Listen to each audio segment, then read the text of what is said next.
Yesterday, I was supposed to speak to you about spiritual experiences and conditions and the relationship between them. But I got sort of diverted away from the subject. I think it was necessary. Today, I shall again start on spiritual conditions and experiences and see where it goes. When we start meditation, when we get into this business of satsang and Sahaj Marg, there is a need and a tendency to judge our sittings by what we feel during the sittings or what we experience, the conditions. That is always a problem in the beginning. And in some way, we are also taught to expect that we should have experiences. But what is an experience? I don't know what is an experience. The more we, or at least the more I live, I am beginning to doubt whether there are such things as experiences. I don't know what to call what we experience, whether they're experiences or some sort of situation. It's like when you go out, you feel cold. Is it an experience? Of course, in the normal use of language, we say, I experience cold outside. But to my way of thinking, it's not an experience at all. If I go and stand out in the cold, I feel cold. If I come out into the room, coming back into the room, I feel warm. So I think we call all these things experiences. The food is an experience. The drive back to Seattle is an experience. Today, everything is an experience. If we sleep well, it's an experience. If we don't sleep, it's another experience. So I think an experience, strictly speaking, should be something we should not have in the normal course of events. Something, shall we say, not germane to the situation, not natural in that situation. Something which shouldn't have happened. Suppose I were to go out and stand down outside under the trees in the cold and feel hot. That would be an experience. Or if I were to jump into the swimming pool or the canal down there and feel warm, that would be an experience. I mean, to feel cold where you should feel cold could hardly be called an experience. So this mistake we all very blithely make, that I closed my eyes and I felt that it was all dark. Of course, the lights have been switched off. I close my eyes and I see nothing but darkness. It is hardly an experience. Now, suppose you were to feel the reverse, you see that all the lights have been switched off, my eyes are closed, but I felt as if a pair of car headlights were focused on my face. That would be an experience. So the first thing we need to distinguish is what is an experience and what is not. To most of us, in our anxiety, in our eagerness to experience something, we sort of convert everything into an experience. If it makes any sense to you. So that tendency to convert everything into an experience because we feel we should have an experience relates in some way to a need to have an experience rather than to the fact that there should be experiences during a sitting. Now, this is the first point we should note very carefully. The second is how to sift out the true experience from that which is natural to the situation. So we must know what is natural and what is not. Know if I should eat an apple and it should burn my tongue like pickles, that would be a very strange apple indeed, wouldn't it? Or if I should put in mango pickles full of hot red chilies and taste it sweet, that would be very strange too. So strangeness seems to indicate a more appropriate evaluation of what is an experience and what is not. Strangeness in the sense that that should normally not be the feeling associated with that activity. So when I sit for meditation, we are normally expected to feel calm. We are normally expected to feel that thoughts or the level of thoughts has gone down. The frequency of thoughts has gone down. These are therefore not experiences, they are consequences of meditation. But most often, the rookie, Abhyasi, says, Sir, I had a wonderful experience today. What did you have? Oh, I didn't have any thoughts today. And the preceptor is also happy. He says, wonderful. Technically, it is not an experience. It is a state induced in you by the fact of meditation. Or shall we say by the fact of correct meditation, right meditation properly done. So when we start out with our diaries, of course, to us it is a valuable indication of how you are meditating, that there is a suppression of thoughts or a reduction in the level of thinking, that you feel more calm, at peace with yourself, with the environment. These are states consequent on right meditation. So we have to distinguish between experiences and conditions or states. Now the other thing is, when we have these two, there is not only a distinction between them, but there is an interplay between them. In the sense that when my condition is gross, when we are in the beginning stages of spiritual life, the grossness itself conditions the experience. It's like, when you have a fever, you cannot taste what you're eating properly. The taste eludes you. Smokers know that when they have a fever, they cannot enjoy a smoke. No, the tobacco hasn't changed, so something has changed in you. Your fever has made it impossible for you to pursue certain things. So our condition does have an effect on our experience. A very mundane example, we are traveling on the road in a very nice car through very scenic surroundings, but the man is sleeping. The passengers. How can he have an experience? So to know what is an experience, to know whether it's really an experience, we have to be aware of our condition and also to be alert to know what is going on. A passive state in which we are almost asleep. Well, you need thunder or lightning before you know it is an experience. As they say, he has to be given a sock on the jaw before he feels anything. So to experience, to have an experience, and to experience the experience are two different things.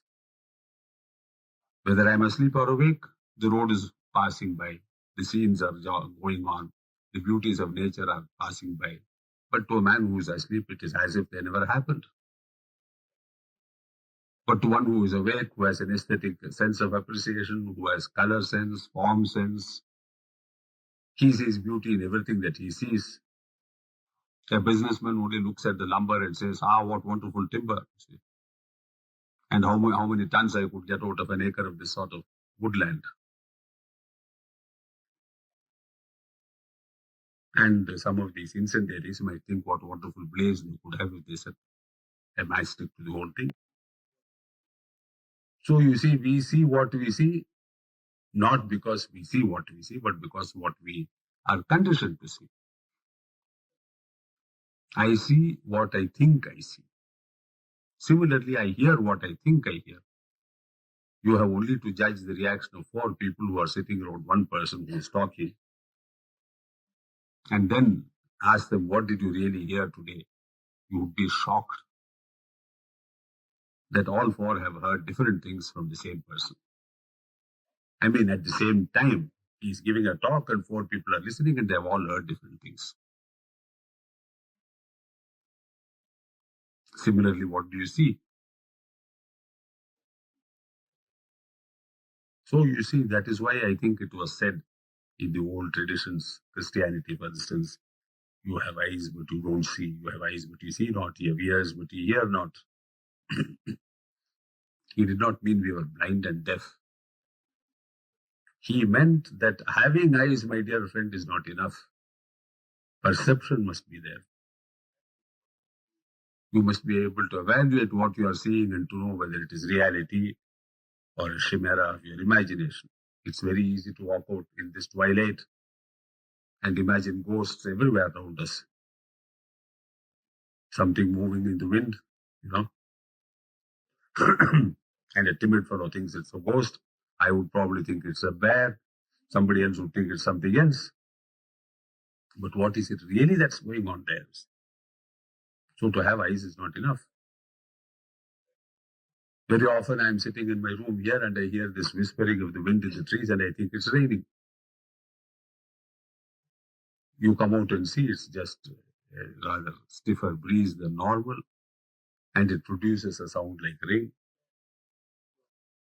So if we are to depend only on these senses of ours, beautiful senses, eyes, nose, the sense of touch, taste, smell, hearing, we would have a very, very, very different idea of what the universe is from what it really is. It's not enough to see and to hear and to perceive and to touch and to taste and to smell.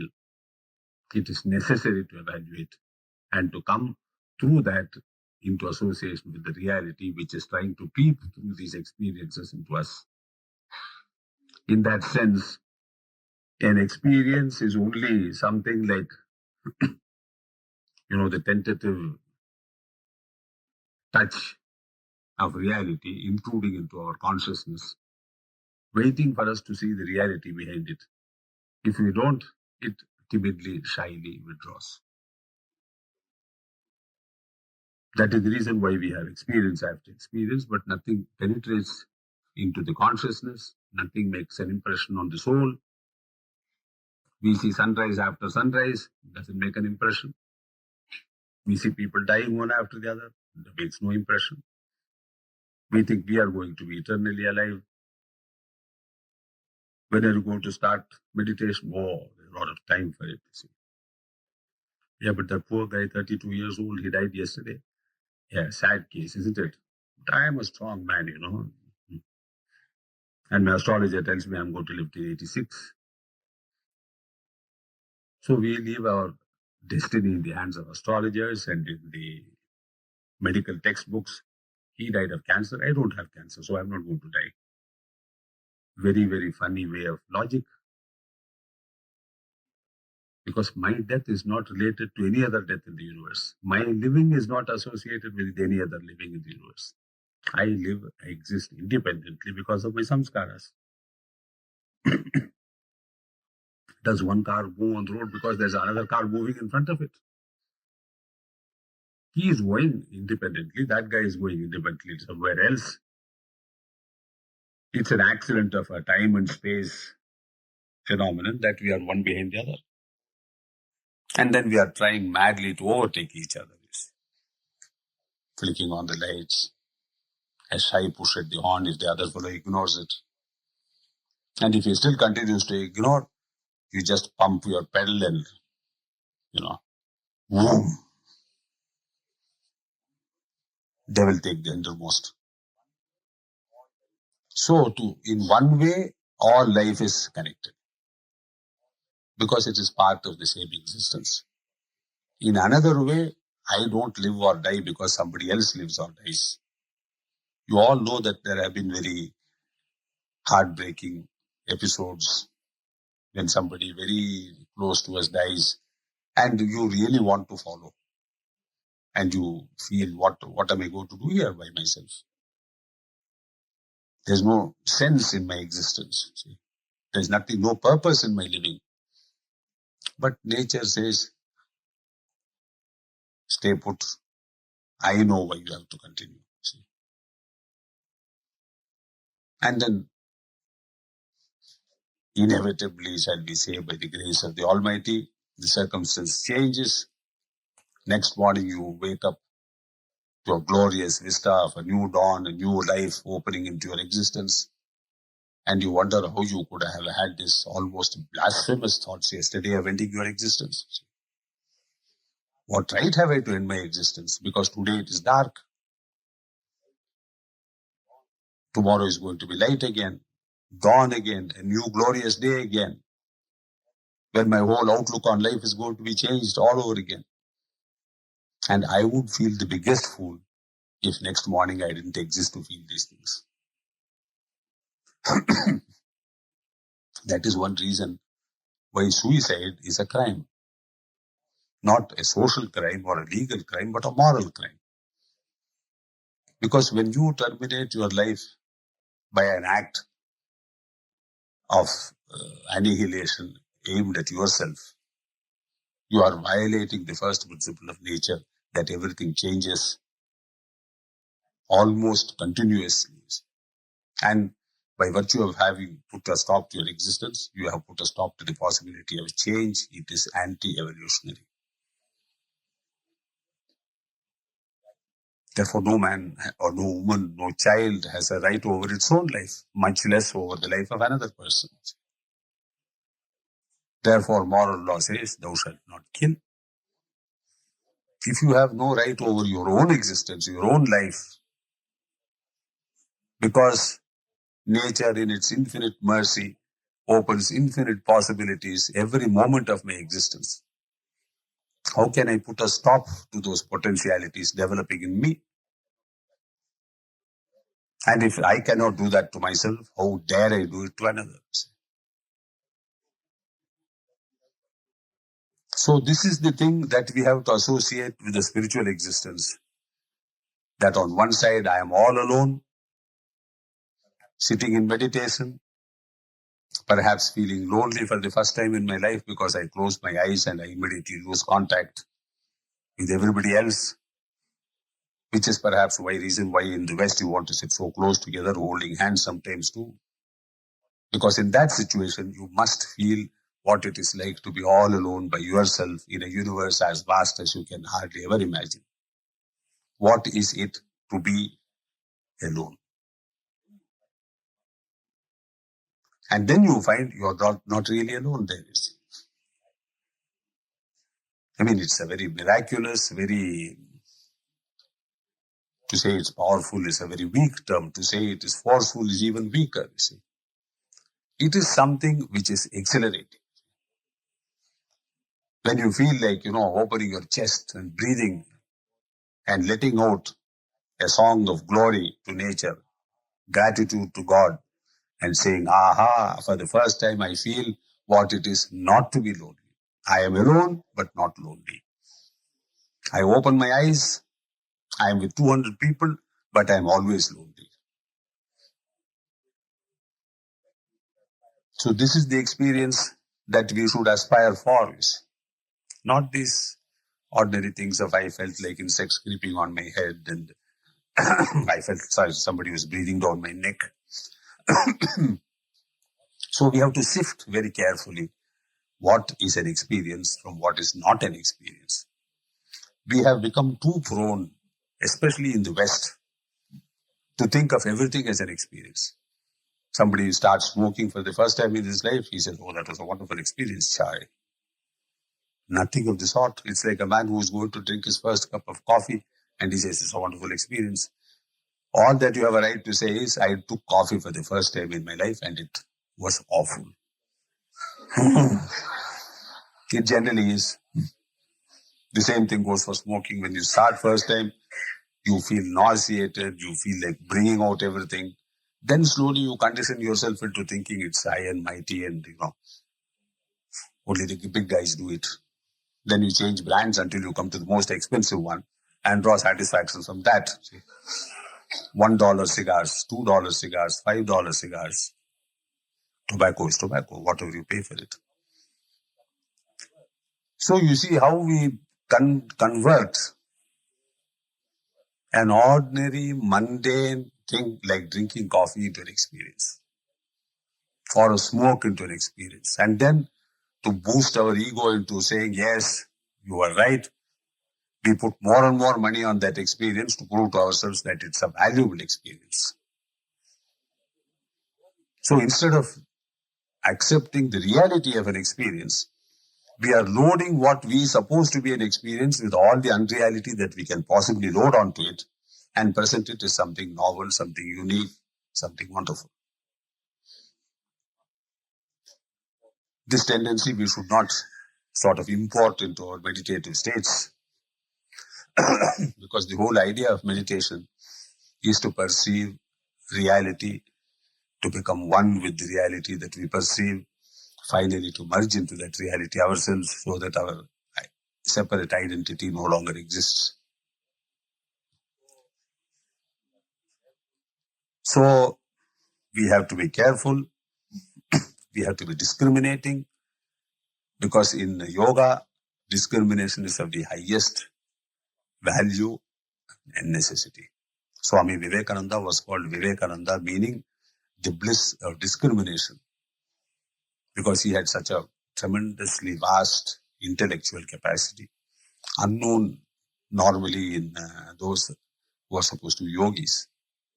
Because in India we have this suspicion of the intellect, this suspicion of the thinking cognitive faculty, that when a man can think, he can think into existence almost anything that he desires to create for himself. He can think into being happiness while he is miserable. He can think himself into misery while he is really active and happy, all by the power of thought. So the traditional Hindu yogic schools have always been suspicious about the intellect, its function, its place in life, and have even warned us stay away from that fascination of the intellect, because more often than not, it will guide you into the byways where we have no business to be, and it fascinates, it does not reveal reality. Intellectual fascination is a very powerful force, because it is its nature, you see, to fascinate. No, in yoga, we are not there for the fascination, not even of God. God does not fascinate. I mean, he's not a blooming beauty with 6 feet long golden hair and a visage like a sun rising over the horizon. All those are left to the poet's imagination, you see. What is God in reality? We have to find out. Eventually, you may find out that this guy stares into the mirror and there comes God out of it with another silly smile on his face and a pair of glasses on his nose. And he says, "Hey, Paul." And so, who hell are you? So, you have been looking for me all your life. You feel like, and then we say, for heaven's sake, and I've been looking over the whole world and through the universe, through time for this, and I find myself, which is a very tremendously powerful truth, because in yoga, the truth is you look for God, you find yourself. Capital S. So that is why we look inside, you see. That is why in all the mystic traditions, they don't look for a God somewhere in heaven, far away from here, where you have to go on a pilgrimage. John Bunyan stuff. Very nice to read about it, you see. Because human beings want to achieve something with great difficulty. They don't feel achievement unless there is trouble, possible danger, risks associated with that achievement. Something which is easy, we tend to poo-poo, you see, it couldn't be worth much.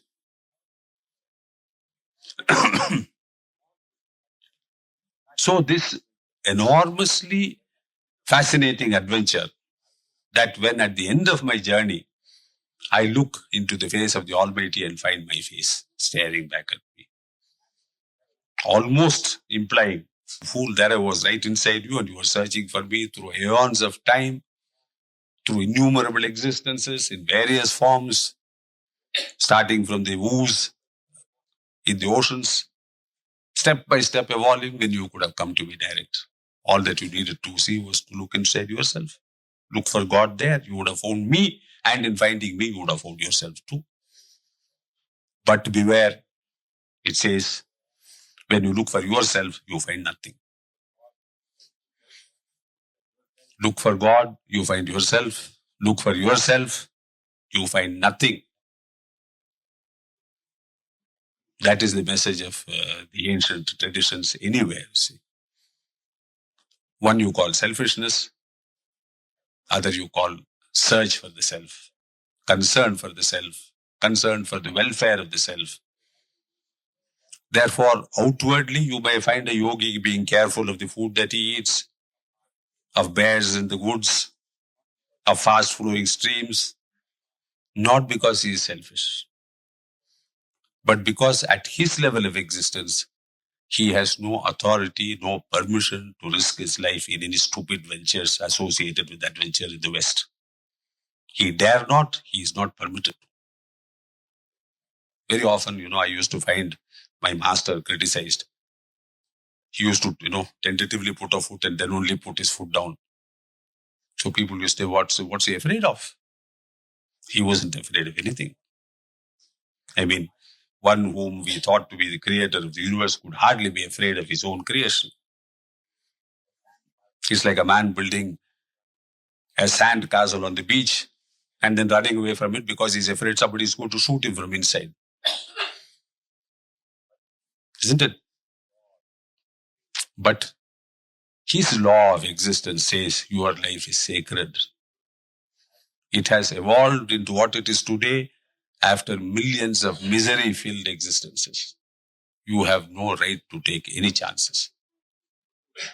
And why should you exist? Suppose he asks, suppose my master had asked his master, why should I exist? Because you have a job to do. Now we are all running away from these seminars, some on Saturday night, some on Wednesday night. Why? Because we have a job to do. Oh, I've got to work Tuesday morning, Chariji. I'm very sorry, but you know how it is in the States. Well, they don't have any less of a job to do. If your job earning a few petty dollars, turning out things again and again through machines which only replicate the same thing. And for this, we put in our work, we earn our almighty dollars, we build our houses, and we are afraid to take a day off for spiritual adventures where really for the first time your life is going to flower out into something you can hardly ever have imagined as possible. But that is the way society runs, you see. I got to work Tuesday morning. So you see how inflexible are the demands that we create for ourselves by putting ourselves into situations where such demands exist. Spiritual law says, be free. It doesn't mean, of course, that we go around without a job and poaching stuff. It only means assign priorities. How much do you need to exist? $30,000 a year? Well, make it and stop.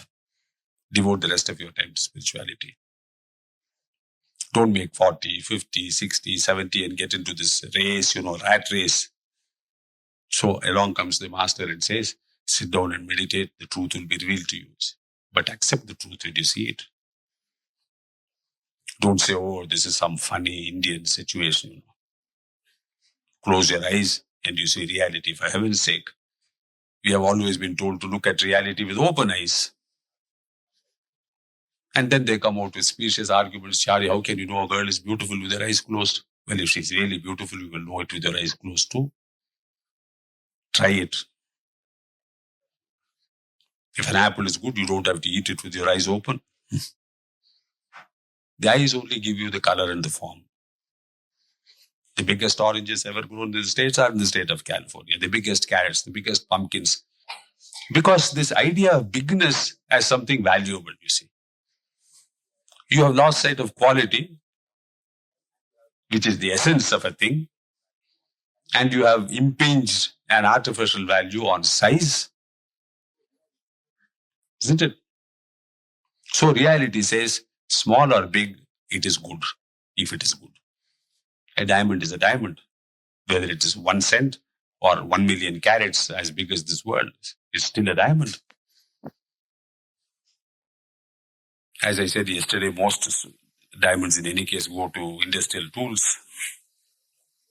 So like that, we are tool bits, you see. Now, when can you become of value to the maker? Like the mine owner, the diamond mine owners of Kimberley, they grade their diamonds into stuff. The small stuff is just perhaps put in big sacks and sold off, you see. Industrial diamonds. The big ones are preserved, sometimes for years, like you mature wine in vats before they are bottled. Because this is a gem, not just a diamond. It is a gem, see. Similarly, nature grades us. He is just a human being. This is a saint. Let me look after him, protect him, nourish him, cherish him. Because through him, I myself have to work. Nature needs saints. Because nature is a blind force. It has no discrimination. It has no evaluating abilities. It just works blindly. Certain laws are set in motion. There's a heat wave. The temperature bounds. The air currents go up. There's a vacuum created here. In rushes the cold air with the clouds. And there's rain. It doesn't know whether you need rain, whether it's going to flood your countryside, whether it's going to devastate the standing crops, or perchance it's going to irrigate and bring new life into your fields. It doesn't know any of these things. So the saint is nature in human form, with the capacity to work with the mind and with the heart. Now he can evaluate, when do I need rain? It comes. When do I need to stop it? It stops. I mean literally, there's no joke. It's not an exaggeration. Very literally they can control this world, this universe. So know who is God. Such a person would say, well, I pray to God. You see, my master always used to say, I shall pray to Lalaji or I shall pray to God for you. Often I used to wonder whether he was a liar or whether he was just being pious or whether he was just passing me off, getting the buck off his table. But if you have ever seen him in action, you knew that he did pray occasionally when circumstances warranted it. When in his utter humility, utter humanness, having all the necessary powers in this universe, he yet felt it necessary to invoke a higher presence into himself and do it. And that higher presence was himself too. It is like, when you run a marathon, 26 miles. Well, for the practiced marathon runner, the 18th mile, 19th mile, they're pretty easy. Then he starts to feel fatigue. At the 25th mile, he's almost falling. Then comes the second wind. From where does it come? It is coming from within himself. He is drawing upon resources hidden in himself of which he was never aware until he exerted himself to the point of extinction.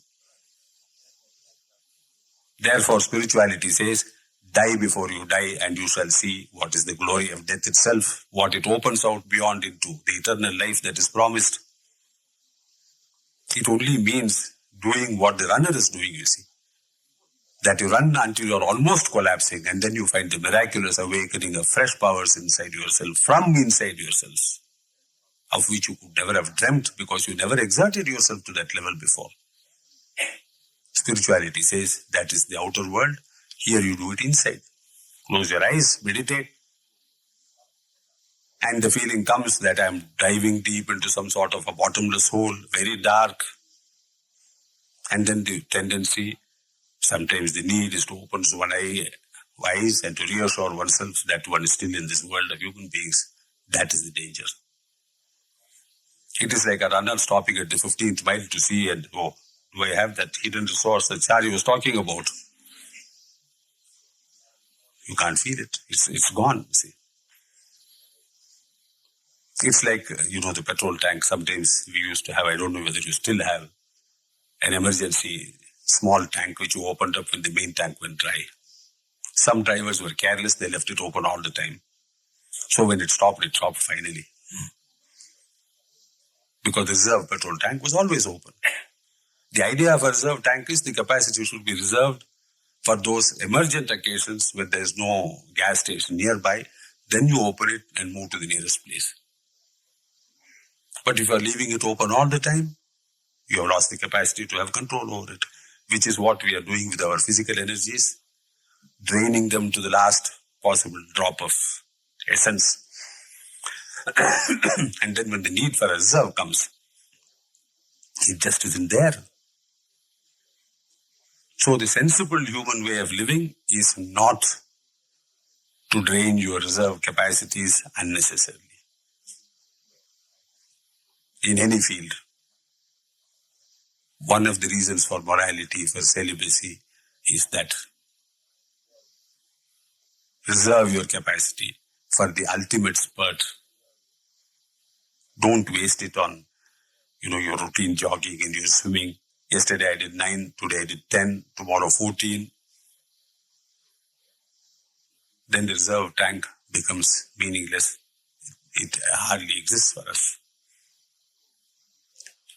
So you see, when we go into meditation, we learn all these things.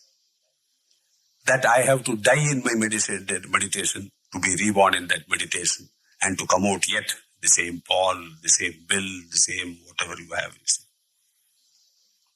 But with a very, very different outlook on life, with a very, very different inside that has now been opened, changed, cleaned up, refurbished in some mysterious way.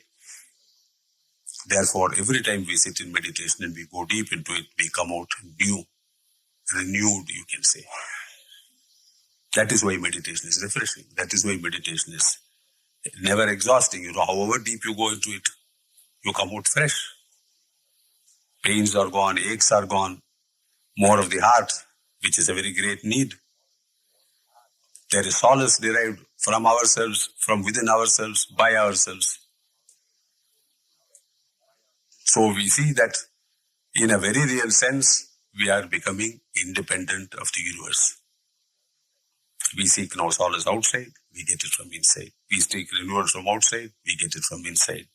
We seek renewed strength from outside, we get it from inside. Then we find the ultimate experience that within me is the universe. Not this which I see outside, however vast it may be. 10 million, 10 billion years, light years, by big. So what? It is only a parody of what is inside. This has no limit that can be measured in terms of light years. You cannot measure this at all. It is truly infinite. Being truly infinite, its resources are truly infinite. Its potentials are truly infinite. Therefore, spiritual law says, go within and you are going towards infinity. Go outwards, there is only a repetition of the same experience, nauseatingly repeated again and again. But you think you are enjoying a new thing every day. So spirituality says, beware of the external life. That is only mirror images of yourself. You see, like when you stand in a hall of mirrors and you are there alone, yet you see 100 of you surrounding you. Here, the Atman, the soul, sees itself reflected in so many other existences. Whether they are real or not, who can say? You think I am real to you, I think you are real to me. Perhaps both of us don't exist. It is in some dreamer's mind, cosmic dreamer's mind. It's frightening, it's also fascinating. Frightening because it is almost impossible to imagine that I don't exist. We are always afraid of death. That's a very natural fear. But to be told that perhaps, my dear friend, you don't exist even now would be awful, wouldn't it? But when you plunge into yourself in meditation, and if by Master's grace, by your solemnity of your experience, you are able to experience those states, spiritual states, where you find first nothing, then you find yourself all alone, and then you find that the universe into which you are put all alone by yourself is really you. The universe is you. You are there as something experiencing yourself in a cosmic form. Then comes this, really brilliant, fascinating experience that I am the universe. Which means you are part of me, everybody is part of me, you are me in a sense. Then comes the possibility of true love, true sympathy, not because of some charitable instinct of doing good to others, but because in you is also my existence. In keeping you alive, I keep myself alive. In feeding you, I feed myself. In looking after your welfare lies my welfare. In a very real, heartfelt sense. Not out of a sense of charity, not out of even a sense of brotherhood, but out of a sense of an absolute need. Like a car will not run if one of its tires is punctured. We are not being altruistic when we stop and patch up that tire. It will not move if the spark plugs are gone. It will not move if its fuel pipe is cut. So the functioning of the automobile depends on the functioning of every part that is put into it. No part is more important than the others, because all need to function before the car will move. Similarly, if God is ever to be having peace of mind and contentment and happiness, He must ensure a universe that is content and happy and peaceful. And we, at our scale of existence, have also to ensure it. That is the true need for brotherhood in yoga, not some artificial sort of brotherhood, where we slap each other on the back and say, oh, how wonderful this is. You are here and I am here, and what more do we want? That's too artificial. Too much of an imposition on ourselves. But when I see inside myself that I am the universe, and you are all, of course, in the universe, and therefore you are part of me. Not just somebody I have to look after, but somebody whom I have to look after if I have to look after myself. Can you have a bath without wetting your feet? No, I hate my feet. I'll have a bath like this. It's not possible. The whole has to be wet. The whole has to be soaked. The whole has to be dried. In that wholeness, in the consciousness of that wholeness, now arises my awakened being, and we see this vast, unlimited glory that we are all one. Not in the sense that we are all together, therefore we are one. Wherever you may be, wherever I may be, we are still one. Now, whether that is a condition or whether it is an experience, your guess is as good as anybody else's. I would say that without that condition, you couldn't have that experience. So in spirituality, I would hazard this suggestion that every experience to be real must be backed by a condition of existence which is real, a state of existence which is real. And that is no mystery at all. You see, I must be happy before I can feel happy. I must be sad before I can feel sad. I must have pain on me inflicted before I can feel pain. Otherwise, you call these states suggestive, auto-suggestive, or just neurotic. When you feel something that is not there, we say they are neurotic persons. In spirituality, there is no space or no place for neurotics. So the condition comes first, the experience comes subsequently. Then I have no difficulty in distinguishing the condition and the experience because they are part of the same thing. I see a thing because the thing exists. If the thing didn't exist and I saw it, it would be a fantasy. It would be a hallucination. So what is the difficulty about understanding the spiritual jargon? It's what we are doing all the time. Except that transposed to the inner existence, to the inner universe within myself, which is me, I find it difficult to understand how a condition and an experience can be the same thing.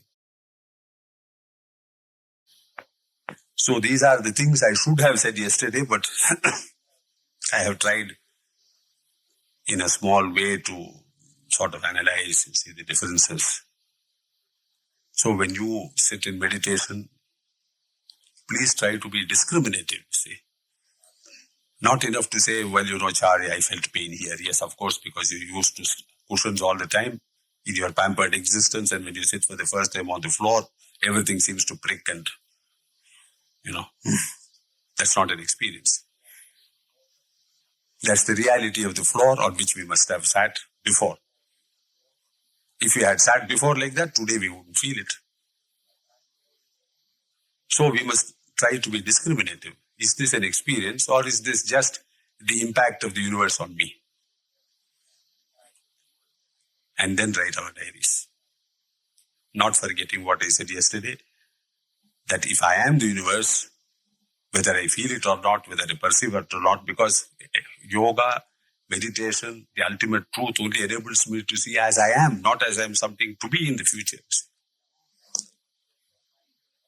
Then by virtue of that fact, we are already one organism with different parts like the stomach and the intestines. And whether I wish to reveal it or not, you already know something about me. And per contra, whether you wish to or not, I know everything about you. So the best way is to sit in meditation, ruminate afterwards. What was this that I felt? Was it a feeling? Was it an experience? Anyway, let me write it down, because now I am not able to discriminate. But the fact of writing itself will train me in the discriminative faculties, and I shall be able to write better as I go. So may the Master's blessings be with you. Thank you.